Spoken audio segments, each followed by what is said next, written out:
Ma'lumki Alloh taolo yer yuzini inson farovon hayot kechirishi uchun munosib bir manzil qilib yaratdi.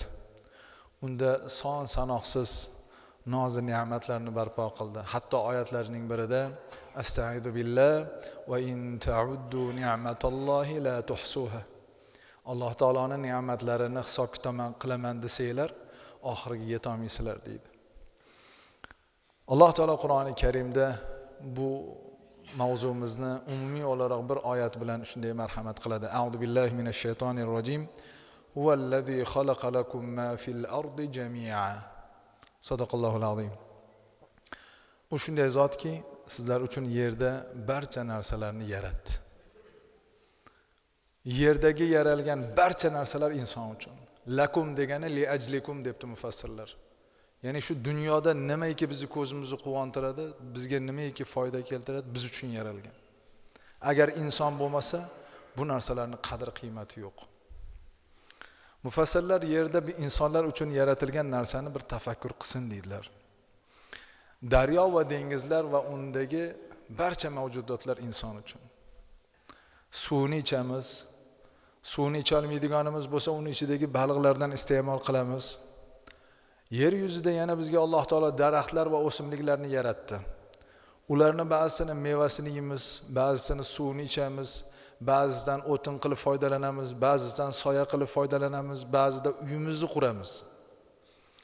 Yer yuzida shunday bir ko'katlar borki, u insonga shifo baxsh. Uni yeb insonni dardi ketadi. Ba'zilarini choy qilib ichamiz, ba'zilarini yeyib ko'ramiz, farqi yo'q. Alloh taolo shunday narsalarni yaratdiki, inson uchun manfaatli qilib. Alloh taolo tog' va toshlarni ham yaratdi. Uni ham manfaati bor insonga. Hayvonotlarning ham yeyiladigan bor, yeyilmaydigani bor.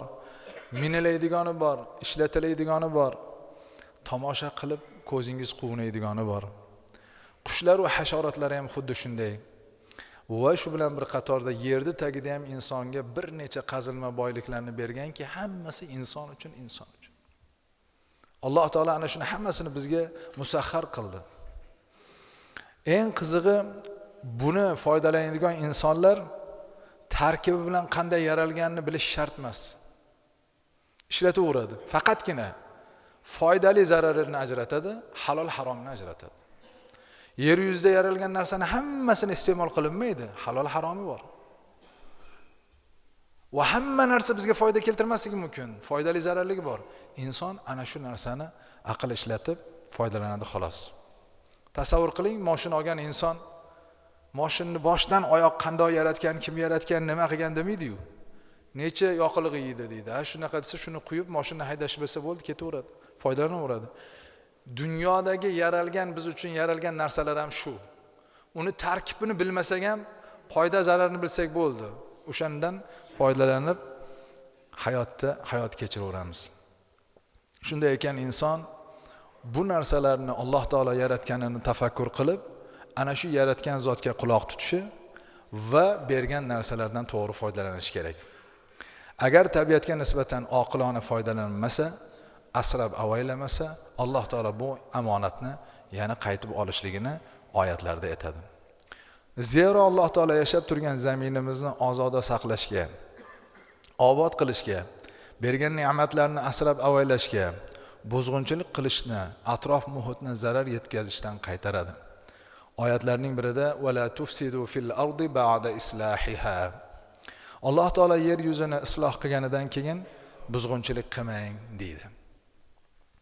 Avvalambor Alloh yerni qanday isloh qildi desa, mufassirlar aytadilarki, isloh qilishligi qanday yashashni Alloh o'rgatdi.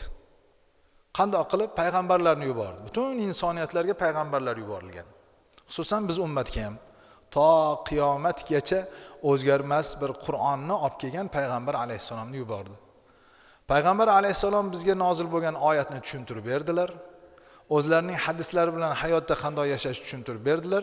Natijada dunyo isloh bo'ldi. Ana shu isloh bo'lgan dunyoda buzg'unchilik qilmang deyapti. Mufassirlar aytadilarki, yerda buzg'unchilik ikki xil bo'ladi. Birinchisi, inson Robbisi bilan o'rtasida buzg'unchilik bo'ladi. Ikkinchisi, inson Alloh yaratgan narsa bilan o'rtasida buzg'unchilik bo'ladi. Demak, biz hozir yuqorida bekorga yer yuzidagi yaralgan narsalarning birin-ketin eslamadik. Tafakkur qiling. Buni kim yaratdi? Allohdan boshqa hech kim yarata olmaydi. Bir chivinni yaratsin deydi Alloh taolo. Men yaratgan bitta chivinni yaratsin deydi. O'zi yashab, o'zi ko'payib hech kim yarata olmaydi. Demak, musulmon inson tafakkur qildi. Bu jamiyatdagi ko'rib turgan narsani hammasini Alloh yaratdimi?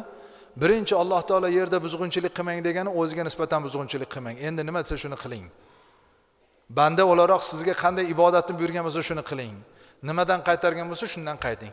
Ikkinchisi esa yashab turgan dunyoni buzmang. Dunyoni buzish insonning ma'siyati bilan ham bo'ladi. Ba'zida gunohlar ko'payib ketavergandan keyin dunyo buziladi. Kasalliklar ko'payadi. Payg'ambarimiz sollallohu alayhi vasallam hadislardan birida qaysi bir yurtda, qaysi bir zaminda, qaysi bir zamonda fahsh ishlari keng yoyilsa, ota-bobolari eshitmagan kasalliklar tarqaladi deganlar. Fahsh oddiylashib qolsa, zino so'zlarini gapirish oddiylashib qolsa, ayollardan hayo ko'tarilsa, hayosiz gaplarni gapirishlik odatga aylansa, insonlarning tabiati, axloqi buzilib ketaveradi va natijada shunday kasalliklar keladiki, shifokorlar ham bosh qotib qoladi. Bu qanday kasallik ekan deb u bilan kurashishni boshlaydi. Shuning uchun Alloh taolo bu oyatda yerda buzg'unchilik qilmang degani menga nisbatan buzg'unchilik, insonlarga nisbatan buzg'unchilik va hayotdagi bu tabiatga nisbatan buzg'unchilik qilmang deb Alloh taolo Qur'onda buyuradi.